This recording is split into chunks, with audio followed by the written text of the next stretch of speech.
Bienvenue dans votre rendez-vous éco. Aujourd'hui, on va vous parler de la crise des gilets jaunes. Cette crise qui a débuté le 17 novembre commence évidemment à avoir un lourd impact aujourd'hui sur l'économie. De nombreux secteurs sont touchés, le commerce, l'agroalimentaire ou encore les transports. On commence même aujourd'hui à avoir recours au chômage technique dans un certain nombre d'entreprises. Alors comment éviter justement une catastrophe économique et sociale? On va en parler avec Patrick Seguin, qui est le président de la CCI de Bordeaux, et Laurent Dulot, qui est le président des industries agroalimentaires justement dans la région. On commence avec vous, Laurent. Alors aujourd'hui, quelle est la situation concrètement? Comment vous êtes touché? On est touché de plein fouet parce qu'en fait, l'essentiel du tissu agroalimentaire néo-aquitain est constitué de PME, voire de TPE, donc d'entreprises qui sont relativement fragiles malgré tout et qui fournissent des produits qui sont généralement consommés à Noël. Le foie gras, Oui, il y a par une exemple. grosse partie de Voilà, chiffre d'affaires, évidemment, exactement. quoi. Pour certaines, c'est 70% de leur chiffre d'affaires qui se réalise là, à la fin de l'année. Et l'impact donc du mouvement social auquel vous vous référez aujourd'hui commence à être vraiment prégnant. Sur les 220 sociétés qui sont adhérentes à l'Ariana, 100 nous ont alertés sur leur situation et sur la mise en place, pour certains, de chômage technique, effectivement. Et ça concerne une partie non négligeable du personnel, j'imagine, hein. Ça concerne une partie non négligeable du personnel et c'est là où j'aimerais bien, j'espère qu'on en parlera un petit peu, alerter les gens qui font ce mouvement qui peut être légitime sur le fond, mais sur la forme, il faut réfléchir parce que certaines de ces personnes qui sont employées de ces sociétés sont potentiellement des gilets jaunes aussi. Bien Et sûr. donc, ces sociétés, encore une fois, sont des PME, donc ce ne sont pas des grosses sociétés que l'on pourrait cataloguer comme ils le font du CAC 40, etc. Et qui payent leurs impôts en Qui France. paient leurs impôts en France, tout à fait, et avec des patrons tout à fait modestes. Et donc, eux-mêmes, donc ces sociétés sont dans une situation assez catastrophique déjà. Et il faudrait que ça s'arrête pour cela. On le voit, la situation est catastrophique, Patrick Seguin. Du côté de la CCI, quelles sont les remontées que vous avez aujourd'hui? Bonsoir Nicolas, eh bien, les remontées sont effectivement inquiétantes. Nous étions sur le terrain ce matin pour rencontrer les commerçants du cours Victor Hugo qui ont été très impactés, traumatisés surtout. On a vu des gens pleurer, hein. Donc l'impact au niveau économie aujourd'hui est entre 30 et 70% de perte de chiffre d'affaires pour les commerçants de proximité. Ça veut dire qu'on fait 2 samedis comme ça, il y en a qui vont mettre la clé sous la porte. Il y en a qui risquent de mettre la clé sous la porte. C'est pour ça qu'on a mis en place cette plateforme où les gens peuvent envoyer un mail ou téléphoner auprès de nos permanents qui les orientent sur le médiateur de crédit, sur leur SAF, sur la directe et qui permet d'étudier cas par cas. Mais on ne va pas étudier cas par cas pendant 2 mois parce qu'en plus, on est dans une période, le président connaît bien ça, une période où on va payer les taxes et les impôts de fin d'année. Et donc, il va falloir sortir de la trésorerie au moment où la trésorerie ne rentre pas. Donc, effectivement, la situation devient très, très compliquée. Ils vous disent quoi aujourd'hui? Ils vous disent, voilà, moi j'ai encore 2 samedis comme ça où je suis pénalisé par les gilets jaunes et c'est terminé pour moi? Ils disent ça, mais ils disent aussi, s'il y a un risque, on n'ouvre pas. On a été tellement traumatisés, on a tellement eu peur, ils ont eu peur. C'est-à-dire qu'il y a des endroits, au cours Victor Hugo, on a vu des films qui ont été faits sur des smartphones à Bordeaux qui font froid dans le dos, quoi. Et donc, ils ont peur et ils se disent, moi, dans ce cas-là, je préfère fermer. Ça veut dire qu'on peut arriver à avoir une ville morte. C'est juste fou à Bordeaux. On n'a pas l'impression, Laurent Dulot, justement, d'être aujourd'hui en période de fête, hein. Pour vous, voilà, c'est vraiment catastrophique. Et derrière, ça veut dire du chômage technique quasiment sûr sur un certain nombre de semaines? Ah, pour certains de nos adhérents, ce sera sûr et certain du chômage technique. Donc c'est pour ça que moi, encore une Et fois... peut-être même du chômage tout court? Pour l'instant, je peux pas le dire, mais parce que c'est un petit peu tôt encore. Et moi, je suis un optimiste naturel et je pense que la raison, à un moment donné, doit être entendue. C'est un petit peu aussi la raison de mon intervention ce soir. C'est que, encore une fois, sur le fond, le mouvement est tout à fait légitime. Sur la forme, aujourd'hui, je pense que les gens qui sont... c'est un mouvement très protéiforme, donc les différentes personnes qui animent ce mouvement doivent se poser 2 ou 3 questions, en fait. C'est-à-dire qu'en bloquant l'économie du pays, notamment l'économie des PME et des TPE, ils font le jeu des gros groupes comme Amazon qui, eux, de toute façon, ne paieront pas d'impôts en France. Donc, en fait, Et qui profite à plein des fêtes de Noël. Et qui profite à plein des fêtes de Noël gâchées en France, puisque les gens vont plus se déplacer. Et il y a des sondages qui sont sortis et qui montrent que 54% de la population aujourd'hui va orienter son achat via Internet. Et le leader, c'est Amazon. Donc, à partir de ce moment-là, leur mouvement, quelque part, s'ils réfléchissent un petit peu plus loin, est totalement contre-productif parce qu'ils vont entraîner la mise au chômage technique dans un premier temps et peut-être voire définitif de personnes qui sont elles aussi dans des situations peut-être pas de précarité mais qui peuvent être éventuellement des gens au SMIC ou des gens en tout cas à moins de 2000 € par mois et donc il faut se poser et qui sont pour l'instant peut-être dans ce qu'on appelle la fameuse majorité silencieuse parce qu'ils vont au travail, qu'ils n'ont pas d'autre choix que d'aller au travail. Et donc il faut vraiment se poser à ce moment-là 2 ou 3 questions tranquillement, posément. Et peut-être qu'il y a d'autres moyens de continuer ce mouvement. Je pense que le temps de la discussion est peut-être venu parce qu'il y a quand même eu des avancées qui ont été faites par le président. On le voit, c'est quand même pas simple de discuter avec eux. Je comprends que c'est pas simple parce qu'encore une fois, c'est un mouvement protéiforme et qu'il y a des gens qui sont là uniquement pour casser. D'autres qui sont là uniquement pour mettre fin à notre démocratie et faire la révolution, et d'autres qui ont réellement des revendications, encore une fois, tout à fait légitimes. Et je pense qu'une partie des éléments qui a été apportés aujourd'hui par Monsieur le Président va dans ce sens-là. Donc il faut peut-être essayer de commencer à instaurer le dialogue, et au moins de se dire, bon, est-ce qu'on ne pourrait pas considérer une trêve, la trêve de Noël, qui permette aux gens de finaliser leur chiffre d'affaires, qui permettent à ces TPE, à ces PME, à ces employés de ces TPE et de ce PME d'envisager plus sereinement la fin de l'année, et ensuite, à partir de janvier, de pouvoir finaliser les négociations. Mais en tout cas, arrêter les blocages qui font que l'économie est au ralenti, et que si l'économie est au ralenti, ça aura un impact sur les gens qui sont généralement les plus faibles. Pour vous, par rapport aux mesures justement d'Emmanuel Macron, qu'est-ce qu'il faut aujourd'hui de plus pour qu'on n'ait pas de nouveaux mouvements samedi? Qu'est-ce que vous attendez des pouvoirs publics pour essayer de mettre fin à ce mouvement? Ça, c'est une très bonne question, parce que... Et même pour sauver aussi les entreprises, je serais tenté de dire... il y a une sorte de réponse là, aujourd'hui. C'est-à-dire que 70%, avant les propositions faites par Emmanuel Macron, 70% de l'opinion étaient favorables au mouvement des Gilets jaunes. Et ce, malgré les blocages et malgré ce qu'on a pu voir, à savoir la violence pour la violence.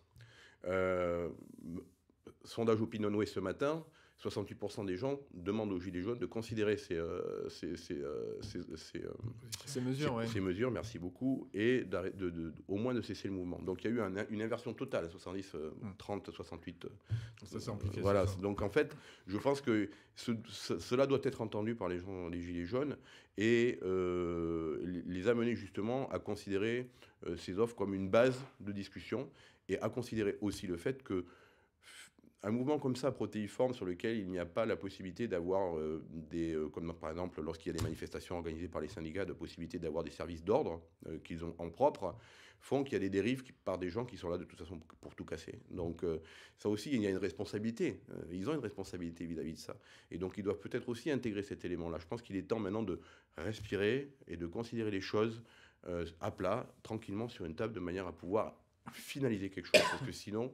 Je vois encore une fois pas d'autre solution que répondre à la force par la force, à la violence par la violence, et ça ne peut être qu'une escalade. Et ça, c'est pas bon. C'est pas bon du tout, ni pour ceux qui ont des revendications tout à fait légitimes, ni pour les services d'ordre qui, je le rappelle, il ne faut pas avoir la mémoire courte quand il y a des épisodes terroristes, ont été adulés par ces mêmes foules. Pour les entreprises, justement, Patrick, qu'est-ce que vous faites aujourd'hui, vous, du côté de la CCI, pour essayer justement de faire en sorte qu'elle passe ce cap difficile suite au samedi, justement, où elles n'ont pas pu travailler correctement? Ce qu'on en a fait, donc, on a fait une plateforme où les gens peuvent nous envoyer des informations et on les traite et on fait le relais.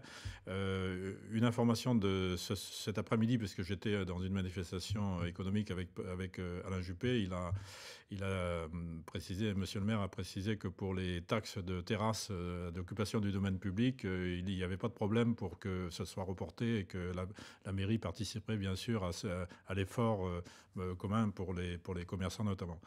Ensuite, en dehors de cet accompagnement, on est allé sur le terrain, mais moi j'avais aujourd'hui une proposition à faire que j'ai initiée samedi dernier. Samedi, moi je suis allé sur le terrain, je suis allé place de la Comédie, j'ai rencontré des gilets jaunes avec qui j'ai pu discuter, mais calmement. C'était vraiment des gens responsables. Et alors ils s'appellent Bernard, Louis, Cyril, Coralie, je me souviens, et ils m'ont laissé leur portable. parce que je leur ai dit, écoutez, est-ce qu'on ne peut pas se mettre autour de la table à quelques-uns et puis essayer de travailler pour essayer d'améliorer les conditions et de trouver des solutions en terre de Gironde. La Gironde, ça a toujours été un territoire d'apaisement et un territoire de proposition. L'histoire de France fait que la Gironde a été très, très novatrice depuis très longtemps. Et puis on est le plus grand département de France, donc on a peut-être des choses à amener. Alors moi, j'avais fait ce pari, j'ai dit, écoutez, je vous rappellerai, et ensuite j'ai essayé d'imaginer que nous avons 6 arrondissements sur le territoire de la Gironde, donc j'ai dit, allez banco, on peut rêver. On met 6 gilets jaunes représentatifs, même si entre eux ils sont pas organisés, mais on va bien essayer de trouver. Et puis on met 6 maires ruraux, parce que ce que m'ont dit les gilets jaunes, c'est qu'ils n'ont plus confiance dans les politiques. Ils veulent plus parler aux politiques, sauf à leur maire. Élu de proximité. Eh oui, élu de proximité. D'ailleurs, le président de la République l'a dit hier dans son discours. Il a dit qu'il faut qu'on s'occupe du territoire et que le relais sur le terrain, ça doit être les maires. Donc, quelque part, il y a peut-être une coïncidence.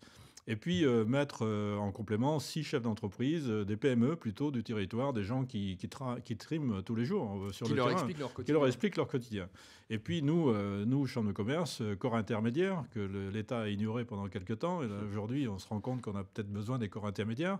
Nous, corps intermédiaire, on fait la médiation, en fait. Donc, on organise tout ça. Je fais une petite parenthèse. J'avais entendu Alain Duhamel, il n'y a pas longtemps, sur une grande radio, dire « Les corps intermédiaires distillent la colère ». Et quand on ne distille pas, l'alcool fort, ça brûle. Hein. Ça explose. Et bien voilà, ça explose même. Donc je pense que c'est une bonne image parce qu'aujourd'hui, d'ailleurs le président de la République l'a dit hier, on a besoin des corps intermédiaires. Les corps intermédiaires, c'est les syndicats patronaux, c'est des syndicats salariés, c'est les membres consulaires que nous sommes. Et là, vous les avez, vos 6 gilets jaunes ? Alors oui, c'est un scoop d'il y a 10 minutes, quand j'étais sur la route pour venir vous voir, et ces gilets jaunes que j'avais rappelés entre-temps, ils m'ont rappelé, ils étaient en réunion. Ils m'ont dit, écoutez, on vous fait confiance et on est capable de vous amener 6 gilets jaunes, mais faut pas dire non, faut pas nous mettre en avant, etc. Parce comme ils sont pas organisés entre eux, c'est vrai, ils ont la trouille parce qu'il y en a qui ont apparemment reçu des menaces de mort entre eux. Donc on n'en est pas là sans doute dans notre département, mais alors moi, j'ai fait le pari qu'on met tout le monde autour de la table rapidement, dans les 4-5 jours, et on commence à travailler sur les solutions alternatives, autres que ce qu'a annoncé le président de la République, qui puissent permettre, dans notre territoire d'apaisement, de faire des avancées. Qu'est-ce qu'ils vous disent d'ailleurs quand vous allez les voir ? Qu'est-ce qu'ils attendent, eux, concrètement, comme mesure ?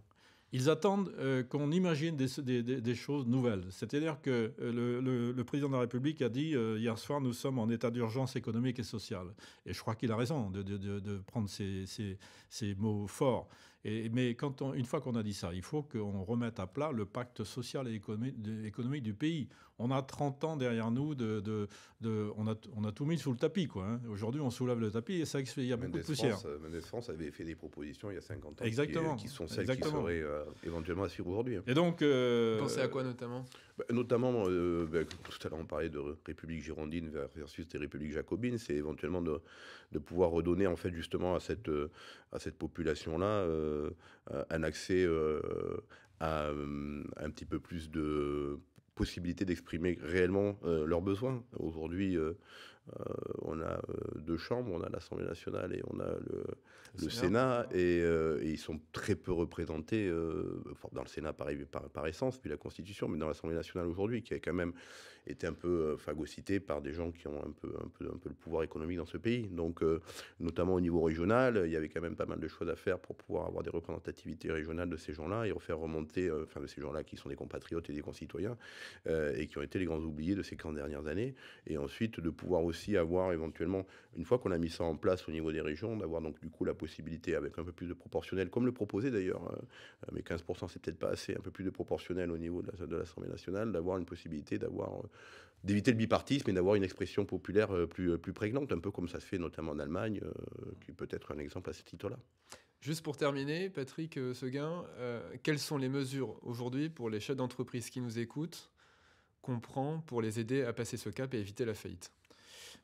Les mesures, c'est de toute façon l'accompagnement qui se fait par tous les services de l'État et qui ont réagi tout de suite. Il faut bien reconnaître que les services de la Directe notamment et de l'URSSAF ont réagi tout de suite. C'est surtout ne pas rester tout seul et communiquer ses besoins de façon à ce que les étalements puissent se faire, que le médiateur du crédit puisse regarder à chaque fois les sujets.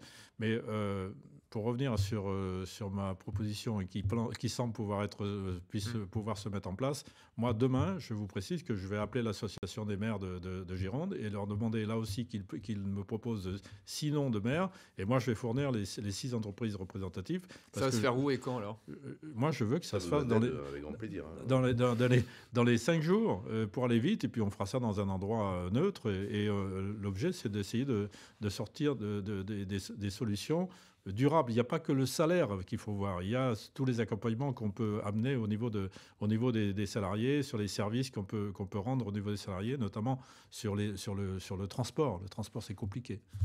Merci beaucoup à tous les deux. Et puis évidemment, on va suivre avec attention justement ce débat auquel on assistera évidemment. Et la semaine prochaine, on va parler d'un autre sujet crucial. Ce sera Ford justement. La situation de l'usine et le feuilleton touche à sa fin.